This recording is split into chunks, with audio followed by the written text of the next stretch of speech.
బోర్డర్లో వేడి చల్లారలేదు. పాక్ తన బుద్ధి మార్చుకోలేదు. ఉగ్రవాదులు మరోసారి రెచ్చిపోయారు. ఎదురుకాల్పులు చేపట్టడంతో మనోళ్ల చేతిలో ముగ్గురు హతమయ్యారు. డ్రోన్స్ ద్వారా ఉగ్రవాదులు తలదాచుకున్నారన్న సమాచారంతో టైం చూసి అటాక్ చేశాయి మన బలగాలు. దీనికి సంబంధించిన విజువల్స్ భారత ఆర్మీ విడుదల చేయడంతో నెట్టింట ఉగ్రవాదుల ఏరివేత దృశ్యాలు ఇప్పుడు చక్కర్లు కొడుతున్నాయి. वो है जो बस स्टैंड के नीचे वो शेड है. జమ్మూ కాశ్మీర్లోని పుల్వామా జిల్లాలో ఎన్కౌంటర్ జరిగింది.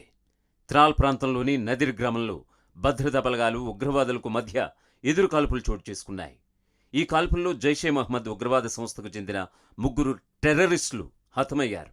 అయితే జైషే మహ్మద్ ఉగ్రవాదులు తలదాచుకున్న చివరి క్షణాలను ఇండియన్ ఆర్మీ విడుదల చేసింది. డ్రోన్ ఫుటేజీని విడుదల చేసింది. ఉగ్రవాదులను డ్రోన్ సహాయంతో గుర్తించి అక్కడ కూంబింగ్ నిర్వహించి మట్టుబెట్టారు.